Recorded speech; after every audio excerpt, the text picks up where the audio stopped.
Սիրելի օգտատերեր, այսօր մեր քննարկման կենտրոնում են հետևյալ թեմաները. ինչպես մեր հարևան Վրաստանը օրինականացրեց մարիխուանան, ինչպես եւ ինչն է թույլատրելի Վրաստանում, ինչ օրինական սահմանափակումներ կան այնտեղ, եւ նաեւ կխոսենք Հայաստանի հանրային դաշտում մարիխուանայի մասին առավել շատ խոսող հանրային դեմքերի մասին։ Մինչ անցնելը դիտելուն, բոլորիդ խնդրում եմ մի պահ ժամանակ տրամադրել եւ սեղմել բաժան օգտագործել կոճակը, որպեսզի մեր համայնքը ել ավելի մեծանա եւ մենք ել ավելի ողջավորված շարունակենք մեր աշխատանքը։ Ինչպես Վրաստանը օրինականացրեց մարիխուանան։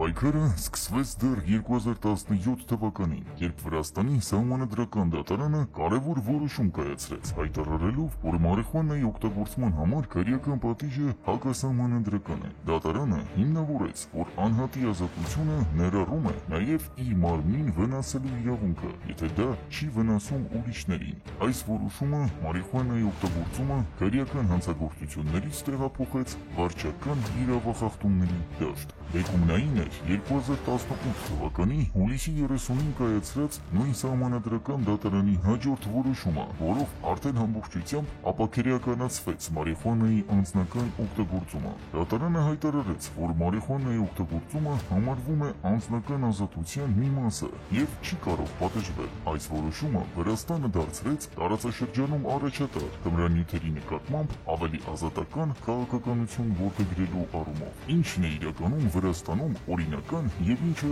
ոչ։ Ներկայումս Վրաստանում օրինական է անձնական օգտագործման համար մարիխուանա ունենալը եւ այն սեփական տարածքում օգտագործելը։ Սա նշանակում է, որ Վրաստանի քաղաքացիները եւ այցելուները կարող են օգտագործել մարիխուանա իրենց տներում կամ մասնավոր վայրերում, առանց քրեական պատասխանատվության ենթարկվելու։ Սակայն կարևոր է հիշել, որ լիակատար լեգալիզացիա չի եղել։ Օրենսդրությունը սահմանում է հստակ սահմանափակումներ։ Չնայած ապաքրեականացմանը հանրային վայրերում, օրինակ փողոցներում, հրապարակներում, հանրային տրանսպորտում եւ այլն, մարիխուանա օգտագործելը խստորեն արգելված է եւ ենթակա է վարչական տույժերի։ Դա պայմանավորված է հասարակության այն մասի շահերը պաշտպանելու անհրաժեշտությամբ, ովքեր չեն ցանկանում շփվել մարիխուանայի ծխի կամ ունեն բացասական վերաբերմունք դրա նկատմամբ։ Խախտման դեպքում նախատեսվում է 800-ից 1200 լարի տուգանք, որը մոտ 156,000 դրամից 234,000 բհ դրամ կամ $290-ից մինչև $430 է։ Իսկ եթե օգտագործումը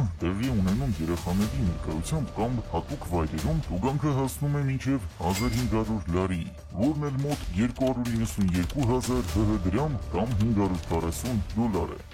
Առևտուր եւ մշակում։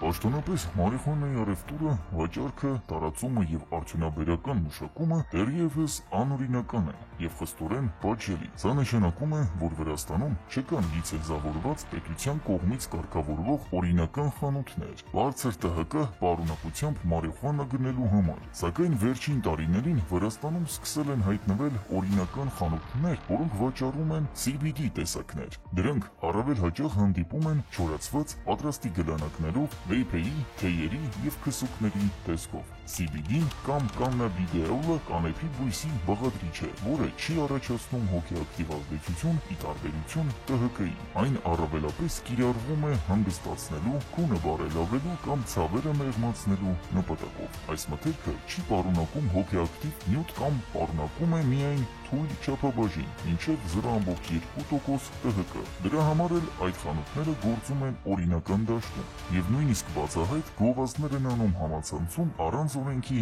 խախտման։ Միևնույն ժամանակ պետք է նշեմ, որ այս խանութներում գործում են տարիքային սահմանափակումներ եւ արտադրանքը վաճառվում է միայն չափահաս անձանց։ Օրինականացման ազդեցությունը Վրաստանի վրա։ Վրաստանում մարիխուանայի անձնական օգտագործման ապաքրեականացումը բերեց մի շարք դրական փոփոխությունների։ Սա նվազեցրեց իրավապահ համակարգի ծանրաբեռնվածությունը եւ խնայեց պետական միջոցներ, ինչը հնարավորություն է տալիս կենտրոնանալ այլ կարևոր ոլորտների զարգացման վրա։ Ստեղծվում են նոր փոքր բիզնեսներ, հատկապես CBD ապրանքների վաճառքով, ինչը նոր աշխատատեղեր է բացում գյուղատնտեսության եւ մանրածախ ոլորտներում։ Սոցիալական առումով օրինականացումը խթանում ցուցանում է առողջ եւ բաց քննարկումներ մարիխուանայի կիրառման մասին եւ նպաստում է բժշկական հետազոտությունների զարգացմանը։ Բազմաթիվ մարդիկ օգտվում են դրա հանգստացնող եւ ցավազրկող ազդեցություններից առանց վախենալու քրեական պատասխանատվությունից։ Բարելավվել է հանրային կարգուկանոնը, իրավապահները կենտրոնանում են իրական հանցագործությունների վրա։ Մի առանձնահատուկ դրական կողմ է նաեւ տուրիզմի զարգացումը։ Վրաստան են սկսել այցելել տուրիստներ, ովքեր հետաքրքրված են կանեփային մշակույթով եւ դրա հանդեպ բաց վերաբերմունքով։ Սա հատկապես նկատելի է երիտասարդ զբոսաշրջիկների շրջանում, ովքեր այցելում են Վրաստան զգալու այդ ազատությունը։ Դա իր հերթին խթանում է տարբեր բիզնեսների։ Մոդելը դարձնում է հետաքրքիր եւ օգտակար փորձ, որը կարող է օրինակ ծառայել նաեւ մեր երկրի համար։ Հանրային դեմքերը մարիխուանայի մասին։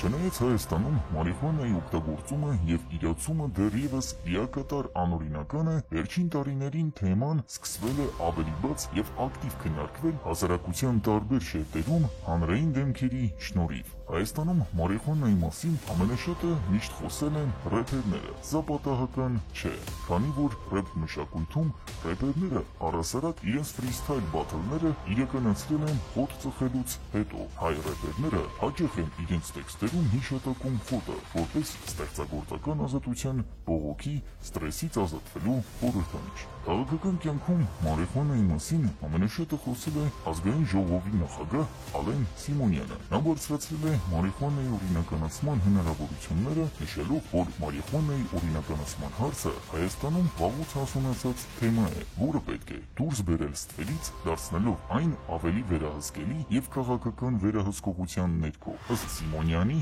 ներկայում մարիխուանայի ապօրինի շրջանառությունը ոչ միայն գոյություն ունի, այլև ուղեկցվում է տարբեր քրեական ռիսկերով, այդ թվում անորակ կամ լաբորատոր պայմաններում փոփոխված նյութերի տարածմամբ, որոնք կարող են լուրջ վնաս պատճառել առողջությանը։ Նա շեշտել է, որ օրինականացումը հնարավորություն կտա ոչ միայն վերահսկել այդ շրջանառությունը, այլ նաև դուրս բերել թեման տաբուի դաշտից, ստեղծելով բաց քննարկման միջավայր։ Սիմոնյանը նաև անկեղծացել է, որ ինքը փորձել է մարիխուանա, բայց երբեք չի օգտվել ավելի ծանր կամ սինթետիկ թմրանյութերից։ Այս հայտարարությունն իր մեջ առունակում է նաև մի կարևոր ենթատեքստ։ Քաղաքական գործիչը փորձում է քանդել այն կեղծ համոզմունքը, թե մարիխուանայի օգտագործումը անպայման տանում է ավելի վտանգավոր թմրանյութերի օգտագործման։ Հարցին, թե ինչու ինքը չի նախաձեռնում օրինականացման գործընթաց, Սիմոնյանը խոստովանել է, որ դրա հիմնական պատճառն այն է, որ չի կարողանում համոզել հասարակությանը եւ քաղաքական դաշտին, թե դա ճիշտ քայլ է։ Ըստ նրա, շատերը դեռ կարճած են հին պատկերացումներից եւ չունեն բավարար տեղեկություն թեմային ռացիոնալ մոտենալու համար։ Սիմոնյանը սակայն հույս է տալիս, որ ժամանակի ընթացքում, երբ թեման ավելի շատ քննարկվի հանրային հարթակներում, հնարավոր կլինի այդ վախերը հաղթահարել ու քայլ առ քայլ անցնել օրինականացմանը։ Հանրային դաշտում կարևոր է նշել նաեւ Women's Club-ի հումորային սքեչերը, Պոնչի եւ Բոնիի մասնակցությամբ, որտեղ տարբեր հումորային իրավիճակներում են հայտնվում խոտ ծխող երկու երիտասարդներ։ Այս սքեչերից արդեն տարածված արտահայտություններ կան, որոնք դարձել են մեմ։ Օրինակ վատը մարդացել, խառերը բառնել են կիրառ եւ այլն։ Այս հումորային արտահայտությունները փաստում են, որ երիտասարդների մի ստվար հատված արդեն ձևավորել է սեփական վերաբերմունքը այս թեմայի շուրջ, այն դիտարկելով ոչ թե բացառապես որպես արգելված բան, այլ որպես հասարակության իրականության մի մաս, որի մասին կարելի է խոսել առանց վախի, ծաղրի կամ պատժի։ Դրանք փաստացի լեգիտիմացրել են թեման, այն դարձնելով հանրային քննարկման մաս։ Այս երևույթը կարելի է դիտարկել որպես մշակութային նախադրյալ լայն հանրության շրջանում կարծրատիպերը քանդելու եւ թեման ավելի թեթև, բաց ձևով քննարկելու համար։ Իդեպ, բոլորովին վերջերս առաջին ալիք նախագծում եւս հրապարակվել են մարիխուանայի մասին հետաքրքիր սկեչեր։ Վերջին տարիներին մարիխուանայի թեման այլևս պարզապես ստվերում պահվող քրեական երևույթ չէ։ Բազմաթիվ հանրային դեմքեր, դերասաններ, երգիչներ, բլոգերներ, քաղաքական գործիչներ, նույնիսկ բժիշկներ ազատորեն արտահայտում են իրենց վերաբերմունքը մարիխուանայի մասին։ Այս անկաշկանդությունը քանդում է հանրային տաբուները եւ ձևավորում հասարակական առողջ քննարկման դաշտ, որտեղ մարիխուանան այլևս վախի, լռության ու ստվերի թեմա չէ, այլ գիտակցության, իրավագիտության եւ սոցիալական հասունացման ցուցիչ։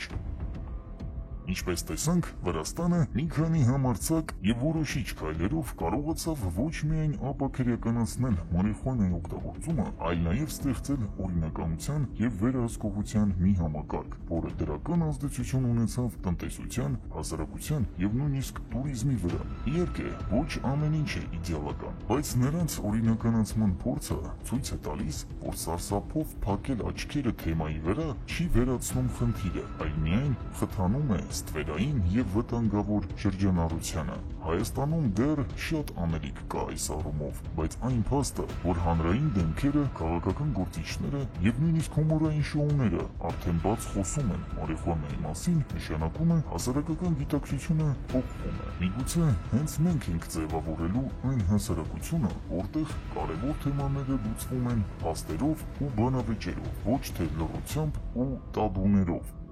Եթե այս թեման ձեզ հետաքրքրեց եւ ցանկանում եք միանալ Հայաստանի ամենամեծ եւ մատչելի մարիխուանայի վաճառքով զբաղվող մեր հարթակին, ապա սեղմեք լայք, բաժանորդագրվեք ալիքին, սեղմեք զանգակ ու միացեք մեզ նաեւ Telegram-ում։ Սիրով Legalize Armenia-ի եւ Մաքուր Հայաստանի հիմնադիր Legal Հայաստան։